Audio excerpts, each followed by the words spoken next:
SOP number 108, where we're talking the benefits of Podcamps and Expos.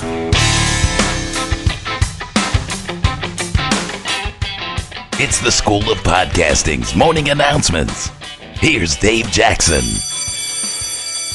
Well, hello, welcome back. I am Dave Jackson. If you'd like to contact me, get your pen and paper ready. It's easy. It's 888-563-3228 is my voicemail, courtesy of podcastingvoicemail.com. My email is dave@schoolofpodcasting.com, and our website is schoolofpodcasting.com as well. Today we've got an interview with one of my favorite people on the whole planet, Fred Castaneda, from many different podcasts. I'm going to let him talk about those. Struggling Entrepreneur, Gain Control of Your Day. And Fred, when I was in California, took me to a restaurant. And no, that's not why he's on the show. Although, I got to tell you, he took me to this place with a mariachi band, and phenomenal. One of my highlights of the actual expo. Had nothing to do with the expo, but it was a great night, great time, and thank you very much, Fred, for that experience. It's something I will really probably never forget. But why I'm having Fred on the show, we actually planned this months ago because he was asking me about Podcamps. And he said, well, I'm going to be at the expo. Why don't we just record each other live?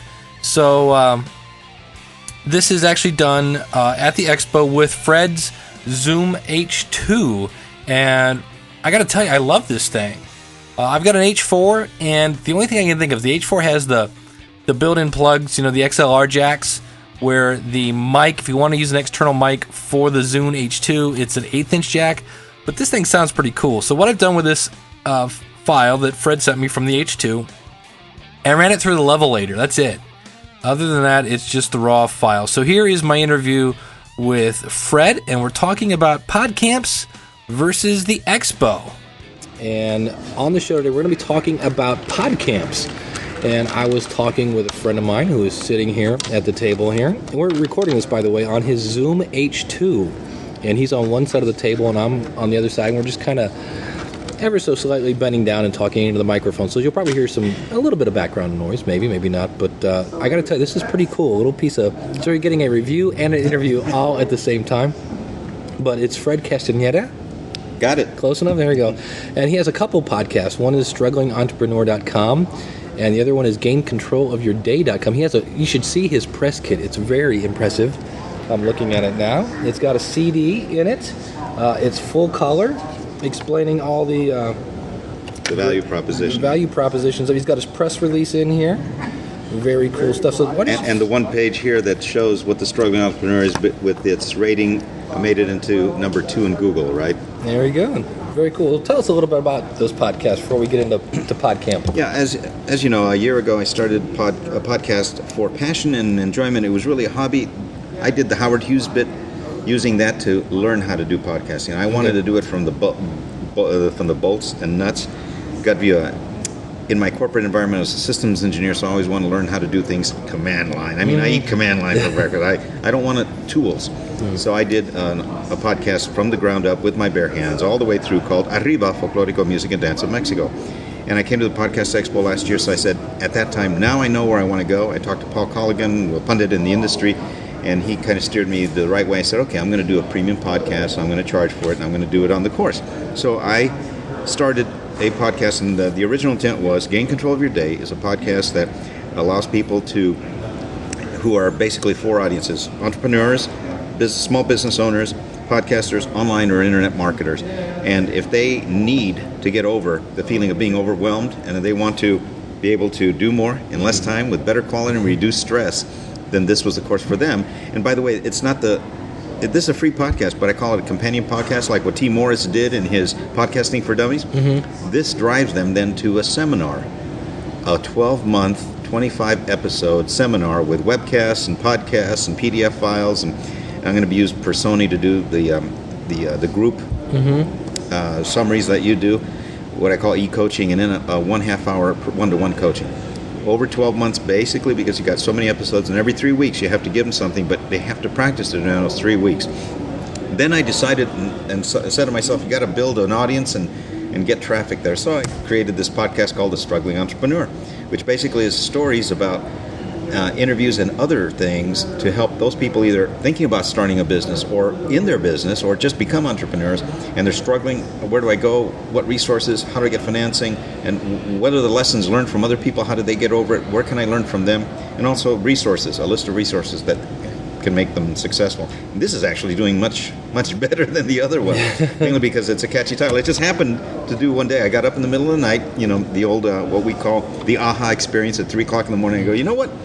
Struggling businessman. So I got the domain, struggling business. Then, no, struggling entrepreneur. Let's see if it's available. It's available. So I got it. And then I actually wanted these to go live in June because I took Podcast Secrets from Paul Colligan. I wanted to make the contest, but I couldn't because the person that I had outsourced this to, unfortunately, she had a death in the family, kept my stuff for 2 months, finally told me 2 months later that she wasn't going to be able to do it, gave me my stuff back, and that's when I came to you and said, can you help me? So I launched I launched them this week with this launch kit. Awesome. So on the websites are gaincontrolofyourday.com and strugglingentrepreneur.com. I'll have links to those out in the show notes.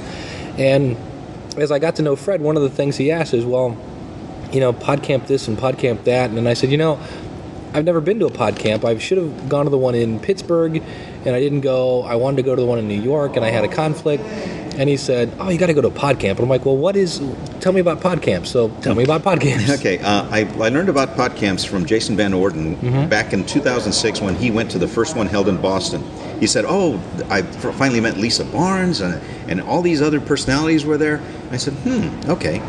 Then I thought about it and I said, a Podcamp could be a place to go to learn because it had people of all ages and they run it like an unconference. So the agenda is not as structured. And anybody can come and put their name down there and say, I want to present about this topic. Oh, okay, sounds interesting. So they had a Podcamp in San Francisco last November. I went to that one, and I saw Rick Podcaster, and guess who was there? The Gigabox guys. It was Mike O'Hagan and Doug Kay and Craig Severson, some of the top dogs that were at the Podcast Academy. And so I saw them there, and I put myself down to say, okay, I've got a presentation because I almost pod faded from my Arriba, Folklorico Music and Dance, mainly because of personal problems. I had deaths in the family, etc. So I said I wanted to present how to prevent burnout and avoid pod fading because I finally got over that, and it was a lesson learned for me. I wanted to share with these people. And guess what? They had me presenting. That Podcamp began Saturday morning and went till Sunday afternoon at 5:30. They had me presenting at 5:15 on Sunday afternoon. And I said, you know what, people, as you're thinning out here, the 200 people that started, we have maybe 20 left, and I don't think they're going to stick around. And guess what? Thank you, but no thank you.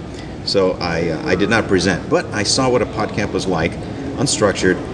And then the next Podcamp that came around was in San Antonio, Texas, in May. Now, I went there and I subscribed and said, okay, I'll go. I didn't know that Gary Leland was on the agenda yet because they hadn't firmed up the agenda. And, Gary Leland, the podcast pickle, lives in Arlington, Texas, which is about, 2.5 hours north of where I am, in Austin. Anyway, I signed up for that and I said, let me give 2 presentations. Since I do corporate podcasting internally, Intracast, as Scott Whitney of Podworks, LLC says, and has cut the CD for in his podcast called Podcasting for Business. I wanted to present experiences in podcasting for passion, podcasting in the corporation, and then my attempts to do podcasting for profit, which I'm just launching now. So I went and I did 2 presentations there, and that's when I met the pickle. And I just said, wow, this is really interesting. As a matter of fact, today in podcasting, in May, I don't know if you were there for that one or not, but yeah, that's when Gary Leland and Shelley Brisbane from Blogger and Podcaster magazine, I met her there. She was there giving out the #1 volume of Blogger and Podcaster magazine, and the pickle was there, and they talked about it there, of course, and they said, we got representation from these companies, IBM and so and so and so and so, but they didn't mention me, and I just go, okay. However, the exposure was there, and I realized that I knew more than 2/3 of the people there, and I said, you know what, I've only been doing this a year, but this is incredible. And when I talked to Paul Colligan, I said, Paul, are you going to this Podcamp? And he said, no, they probably don't like people. In general, they don't care about profitable podcasting. I said, yeah, but there was something that was ingrained in me. The more exposure that you can get out to the people, the better. So I tried one more time. They had something called Podcamp City Online, and this is the virtual Podcamp. July 28th it happened, and it was all day, from 8 in the morning Eastern all the way to 8 in the evening Eastern, non-stop. Right. I signed up, and they gave me, of course, the second to last session at 9 o'clock Eastern. I kind of have a habit of being what I call the duffel bag drag. But anyway, it was 9 o'clock Eastern. I got on board, and I gave my how to avoid pod fading and prevent burnout.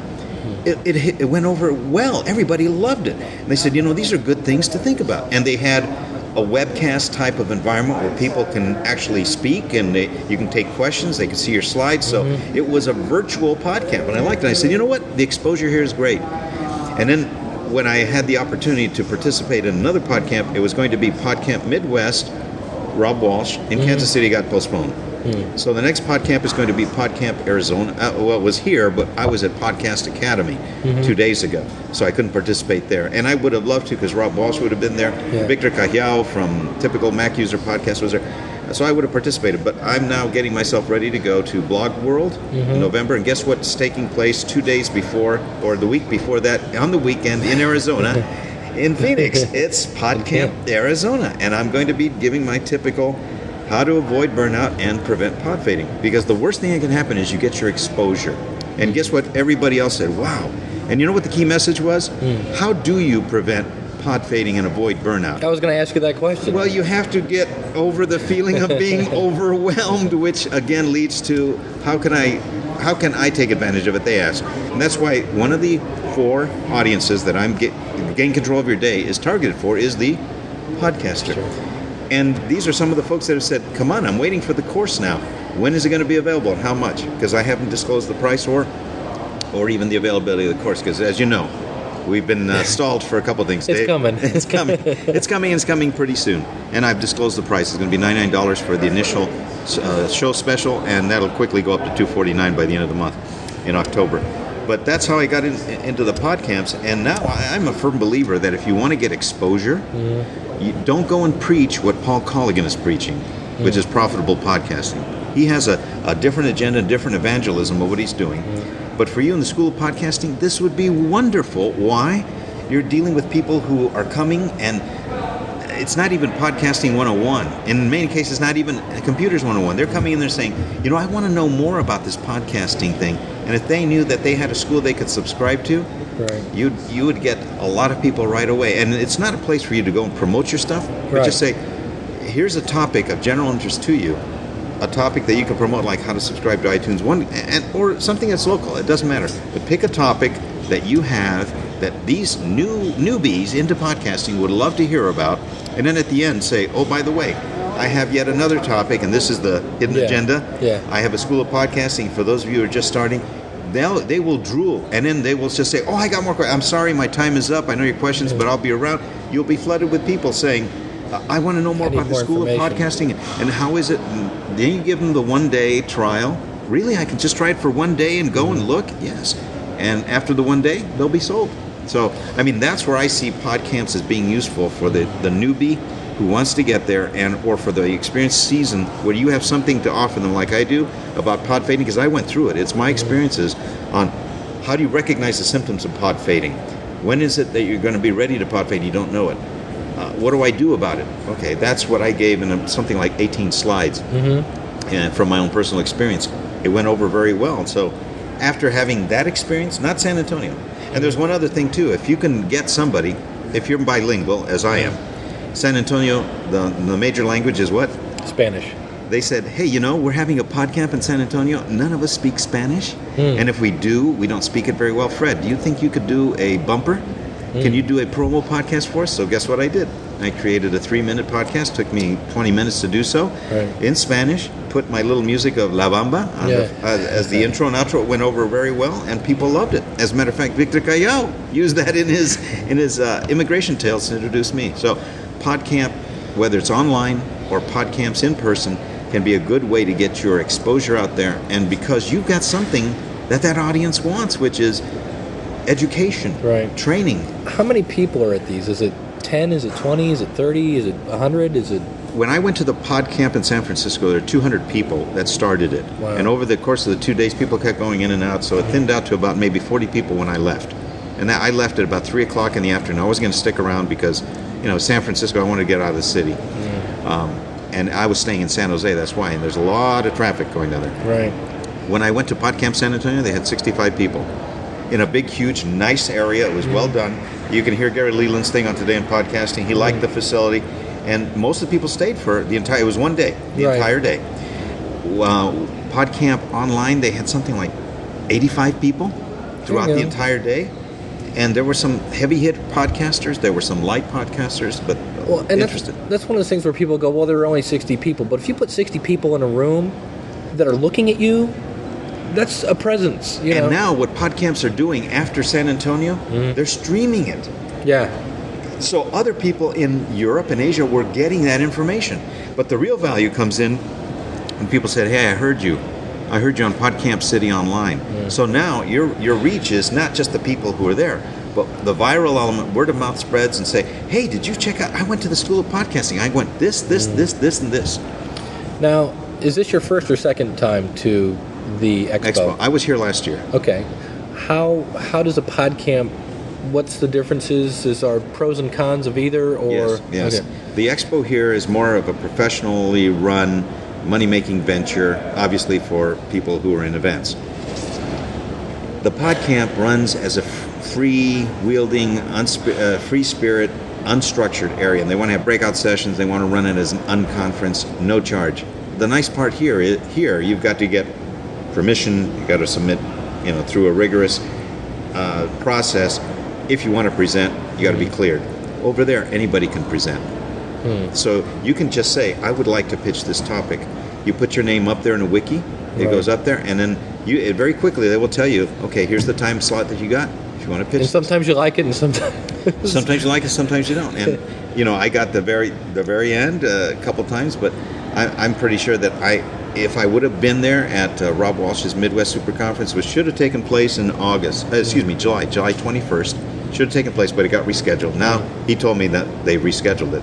So I would have been there, and I probably would have had middle afternoon of the first or second day to present my stuff. And knowing Walsh as an organizer, he would have got a lot of good people interested there. So you have something that they want, you being the School of Podcasting, because it's exactly what they need. Now, other people who are pitching things like, oh, I've got podcasting on insurance, or I got podcasting for real estate. Well, maybe it goes over, maybe it doesn't, but everyone there has an interest in what you've got, so you've got the perfect thing. What I had, I know that eventually they'll come around because everybody gets overwhelmed, especially podcasters, especially when they don't realize how much time it's going to take. Yeah. Sorry for juggling this thing. I just hit the table, but how much time it's going to take, but if eventually they would get around to me. So somebody like you would have a much better opportunity because you've got something that they need right out of the chute, right off the bag, whereas I have to basically let them know that there's a need that they're going to have, which is going to be satisfied with what I got to offer. So I don't go in there with the agenda blazing guns saying, I've got something to sell you. Right. And I do it mainly for two reasons. Number one, I want to give back to the podcasting community, so I offer what I learned to them so I can help them get their podcasts up and running. And don't pod fade. And here's the symptoms, and here's how to recognize it, and here's what you can do about it. And I point them to places like Rob Walsh's, like his episode 200 podcast where he interviewed John, the podcast listener. Yeah. Doesn't want it, but I said, go there, listen to what turns him on and what turns him off, and why he will listen or why he won't. Therefore, you can prevent pod fading by just knowing what it is they want. Right. Things like that. Because sometimes you get focused on weird little details, and it turns out later that you're stressing over something that nobody really cares about. Right. Listen to what they want and give them what they want. So I point them to I pointed them to Jason Van Orden. I pointed to Paul Colligan. I said, if you really want to monetize it, go take Podcast Secrets. Is it expensive? Yes. Yeah. But you're going to have to invest something if you want to do this as a business. Right. And by the way, a lot of you don't realize this, but you're probably looking in the wrong direction, and you'll find out what the right direction is of Podcast Secrets, but you got to invest money. If you want to, go in and find out what they want, then go to Rob Walsh's, episode 200, things like that. All right. Thank you very much, Fred. And again, if you go to our show notes at shownotes.schoolofpodcasting.com, you'll see a link to the H2 that we used to record this interview. We'll have links to Fred's website, strugglingentrepreneur.com, and gaincontrolofyourday.com, as well as podcamp.org. And again, that's at shownotes.schoolofpodcasting.com. My phone number is 888-563-3228, courtesy of podcastingvoicemail.com. And my email is dave@schoolpodcasting.com. And speaking of schoolpodcasting.com, I am in the process right now, as you listen to this, in the process of moving the School of Podcasting to a new server. Why? Well, because we've added so many videos and resources and such. I'm running out of room, and also the web host that I'm using is awful. And so we're moving to a much more reliable, stable web server. The one I had just was not my cup of tea anymore. I'll be able to handle a couple times if the site goes down for a minute or so, but they had some issues. And so if you're a member of the School of Podcasting.com and you're wondering what's going on with the website, please email me at dave@schoolpodcasting.com, and I'll get you into the loop as to what's going on as we move. It should be probably another day and things will be back to normal, but over the weekend and today things are a little flaky as we shake out the bugs as we move to our new home. Website stays the same, schoolofpodcasting.com, but I appreciate everybody who is a member for hanging out during this rather interesting time during the move, but the future is looking much brighter, and we'll talk at you later. Until then, class dismissed.